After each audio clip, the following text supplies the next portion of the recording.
Hi viewers, welcome to our channel. ప్రస్తుతం మనతో పాటు భారద్వాజ్ గారు సీనియర్ జర్నలిస్ట్ ఉన్నారు. వారితో ఒకసారి మాట్లాడదాం. సార్ నమస్కారం. సార్ నమస్తే అండి. సార్, బోరగడ్డ అనిల్ ఒక సెల్ఫీ వీడియో తీసి రిలీజ్ చేసి వదిలేరు సార్. అది ఇప్పుడు సోషల్ మీడియాలో తెగ వైరల్ అయిపోతుంది. అంటే పవన్ కళ్యాణ్ గారు, లోకేష్ గారు తనని చంపే ప్రయత్నాలు చేస్తున్నారు, వాళ్ళ దగ్గర నుంచి నాకు ప్రాణహాని ఉందంటూ ఆయన ఏడుస్తూ మరి ఒక వీడియో అయితే రిలీజ్ చేశారు. సో ఇప్పుడు ఆ వీడియో మొత్తాన్ని కూడా వైసీపీ వాళ్ళు వైరల్ చేస్తున్నారు. అటు టీడీపీ వాళ్ళ దానికి కౌంటర్ చేస్తూ వాళ్ళు వీడియోస్ ని పోస్ట్ చేస్తూ మాట్లాడుతున్నారు. మరి ఆ వీడియో పైన, ఆయన మాటల పైన మీ ఒపీనియన్ ఏంటి సార్? అంటే తను ఒక ఒక డాక్టర్ గారు, ఆయన మదర్కి చాలా ప్రమాదం ఉంది, ఆవిడ్ని అపోలో తీసుకెళ్ళాలి అంటే గుంటూరులో కాదు ఇంకెక్కడికో తీసుకెళ్ళి ప్రత్యేక వైద్యం చేయించాలి, హైదరాబాదో మెడ్రాసో తీసుకెళ్ళాలి అన్న టోన్లో ఏదో లెటర్ రాశారు అనేది. ఆ లెటర్ ఆధారంగా ఆయనకి ఇంటరం బెయిల్ వచ్చింది. ఆ లెటర్ బోగస్ అనేది వీళ్ళు కనిపెట్టారు. నిజానికి అవసరమా? ఆయన కోర్టుకు సమర్పించాడు, కోర్టు వారు కన్సిడర్ చేశారు, బెయిల్ వచ్చేసింది.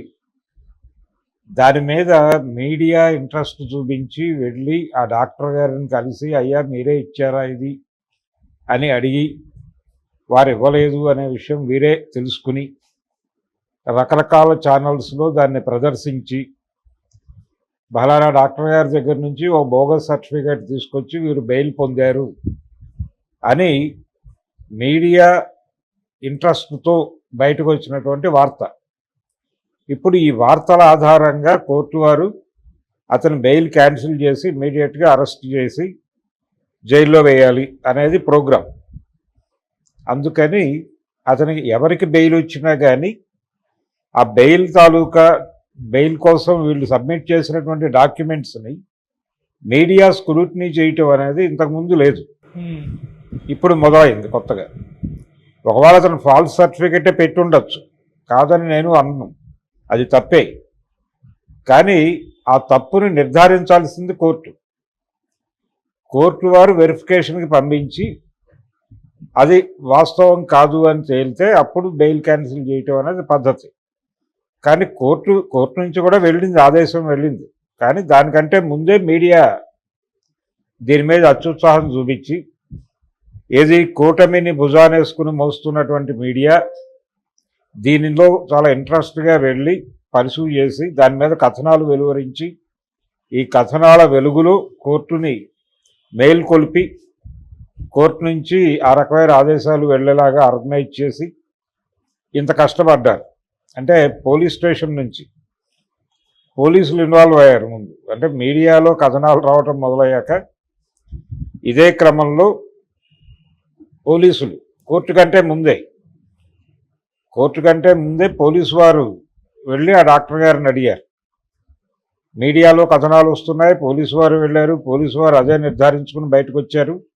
దాని మీద మళ్ళీ మీడియా కథనాలు, ఈ వెలుగులో కోర్టు వారు మేలుకొని ఏం జరుగుతోంది అని చెప్పేసి వాళ్ళు ఎంటర్ అవ్వటం, ఇలా నడిచింది కథ. కాబట్టి అంటే వైసీపీ వాళ్ళని అరెస్ట్ చేయాలి, వైసీపీ వాళ్ళని బయటకు రానివ్వకూడదు, వాళ్ళని జైల్లోనే ఉంచాలి అనే విషయంలో ఎంత ఆతృత పడుతున్నారు కూటమికి సంబంధించిన వాళ్ళు. కూటమి పార్టీలే కాదు, కూటమిని భుజాన మోస్తున్నటువంటి మీడియా కూడా. మీడియా విపరీతమైనటువంటి అత్యుత్సాహంతో ఉంది. అంటే ఎంత ఉత్సాహంగా ఉన్నారంటే వీళ్ళు, అతన్ని అరెస్ట్ చేస్తే చాలదు, నాలిక కొయ్యాలి అని ఒక మెయిన్ స్ట్రీమ్ ఛానల్, ఒక శాటిలైట్ ఛానల్ తాలూకా యూట్యూబ్లో వచ్చినటువంటి థంబ్నెయిల్, అతన్ని కోర్టుకు పెడితే చాలదు, నాలిక కొయ్యాలి అనేది కోరిక, థంబ్నెయిల్ అన్నమాట. అది మాట్లాడారు లోపల. ఆ లెవెల్లో ఇంత ప్రోగ్రాముడుగా మీడియా వ్యవహరించడం అనేది గతంలో ఎన్నడూ లేదు, ఇప్పుడే చూస్తున్నాం. అది పౌసానికి సంబంధించి. అలాగే వర్మ గారికి నోటీసులు సర్వావు కానీ అరెస్ట్ అయిపోయాడు, జైల్లో పెట్టారు, ఆయన్ని చితకొట్టేస్తున్నారు, 3rd డిగ్రీ అమలు చేశారు, 4th డిగ్రీ అమలు చేశారని విపరీతంగా ప్రచారం. ఆయన ప్రకాష్ రాజు ఫామ్ హౌస్లో దాక్కున్నాడని కాదు, ఇంకా అక్కడికో వెళ్ళిపోయాడని, బాంబేలో ఎవరింట్లో ఉన్నాడో ఇక్కడ దాకా చేశారు హడావిడి. ఈ క్రమంలోనే ఆయన మీద ఏదో బాంబేలో కేసు ఉంటే దానికి సంబంధించిన వివరాలు సేకరించి ఇంత ఉత్సాహం ప్రజా సమస్యల మీద పెట్టరేంటి వీళ్ళు, నాకు అర్థం కాదు. ఇది తప్పని నేను అంటలేదు, న్యూస్గా మీకు ఎందుకు ఆ ఏరియాలో ఎక్కువ ఫోకస్ పెడుతున్నారు అనేది. ప్రజల సమస్యల గురించి మీరు ఈ మధ్య కాలంలో ఎప్పుడైనా స్పందించి సీరియస్గా ప్రభుత్వాలను నిలదీశారా? ప్రభుత్వమే మాది అని అనుకుంటున్నారా? ప్రభుత్వానికి కళ్ళు కాళ్ళు చెవులు అన్నీ మేమే అనుకుంటున్నారా? అంటే గవర్నమెంట్ మీడియాగా మారిపోయిందా ఇది? ఇలా ఉంది పరిస్థితి. ఈ క్రమంలోనే వీళ్ళ సంపాదకీయాలు కావచ్చు, వీళ్ళ ఛానల్స్లో ప్రసారం అయ్యేటువంటి వార్తలు కావచ్చు, వీళ్ళ డిస్కషన్స్ కావచ్చు, ఇన్ టోటల్ అదే టోన్లో నడుస్తున్నాయి. అంత కక్షపూరితంగా ఎందుకు వ్యవహరించాల్సి వస్తుంది? కోర్టు చూసుకుంటుంది కదా. రాంగ్ డాక్యుమెంట్స్ పెట్టి బయటకు వచ్చిన వాళ్ళు కొన్ని వందల మంది ఉండుంటారు. వాళ్ళందరి మీద మీరు ఏదైనా ఫోకస్ పెట్టి స్టోరీలు చేస్తున్నారా? చేయట్లేదు కదా. ఈయనేదో డాక్టర్ లెటరు ఫోర్జరీ చేశాడు అనేది ఇప్పుడు ప్రూవ్ అవుతోంది. ఇప్పుడు దాని మీద ఎప్పుడైతే వీళ్ళందరూ మూకుమ్మడిగా ప్రోగ్రాం మొదలుపెట్టారో వెంటనే అతను ఒక వీడియో చేసి బయటకు పంపించాడు. అయ్యా నాకు ప్రమాదం ఉంది అని. ప్రమాదం ఉంది అనుకోవడానికి వాతావరణం కల్పిస్తున్నటువంటి సూచనలు ఇవి చాలు కదా. ఈ సూచనల ఆధారంగా వారు ఇప్పుడు ఆ భయంతో నోరు విప్పి ఒక వీడియో పెట్టాడు, ఎందుకైనా మంచిదని. అంటే వీడియోలు పెట్టిన వాళ్ళందరూ వాళ్ళకేదో ప్రమాదం ఉంది అని వాళ్ళు అనుకుంటే పెడతారు. ఆ ప్రమాదం ఉండొచ్చు, ఉండకపోవచ్చు. ఈ వీడియో చూసి అవుతారేమో అని ఒక ఆశ, ఎవరైనా తనకు తోడొస్తారేమో అని ఒక ఆశ, తన గురించి ఎవడైనా పట్టించుకుంటాడేమో ఆశ, దాంతో పెట్టుండొచ్చు. తప్పేం లేదు. చాలామంది పెడుతున్నారు కదా సెల్ఫీ వీడియోలు. సెల్ఫీ వీడియో పెట్టడము తప్పేం కాదు. దాన్ని ఎందుకు వైరల్ చేస్తున్నారో వాళ్ళకే తెలియాలి. అంటే భయపడిపోతున్నాడు, పారిపోతున్నాడు, ఇతను దొరికేస్తున్నాడు, ప్యాలెస్లోనే ఉన్నాడు, జగన్ ఇంట్లో షెల్టర్ తీసుకున్నాడు అని రాసేసారు, అయిపోయింది.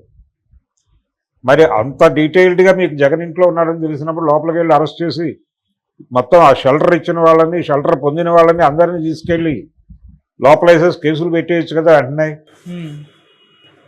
ఎందుకు ఈ జనాలకి ఈ టెన్షను, గొడవ, న్యూసెన్స్ రోజు పొద్దున్నాయి. ఇంకొకళ్ళు కొడాలి నాని అరెస్టు అని చెప్పి ఒక ప్రముఖ ఛానల్ వాళ్ళు వేసేస్తారు, శాటిలైట్ ఛానలే. అది క్రెడిబిలిటీ ఉన్న న్యూస్ ఏమో అనుకుని గబగబా వెతుకుతారు జనాలు. కొడాలి నాని ఆల్మోస్ట్ అరెస్టు, ఆయన అనుచరుల మీద కేసులు బుక్ అయ్యాయి, ఇది వార్త. ఈ లెవెల్ ఎందుకు చేస్తున్నారు? ఎందుకు ఇంత? అంటే వైసీపీని ఇన్ టోటల్ జైల్లో పెట్టాలని మీకు కోరుకుంటే ఒక జైలు కట్టించండి. వాళ్ళు కట్టించేసి వైసీపీ వాళ్ళందరినీ తీసుకెళ్ళి దానిలో పడేసి రోజు భోజనాలు పెట్టి టిఫిన్లు పెట్టి వాళ్ళని అక్కడ ఉంచండి. మీరు హ్యాపీ అయిపోవడమే కదా కావాల్సింది ప్రపంచానికి. ఇది మీడియా ఆకాంక్షగా మారింది. ఇది ప్రమాదం. జనరల్గా వాళ్ళు తప్పులు చేశారు, అరెస్టులు జరగచ్చు, అది వేరే గొడవ. ప్రపంచంలో ఇంకొక సమస్య లేనట్టుగా వైసీపీ వాళ్ళ అరెస్టుల మీద ఎందుకు మీడియా ఇంత కేంద్రీకరించి పనిచేస్తోంది అనేది అనుమానం.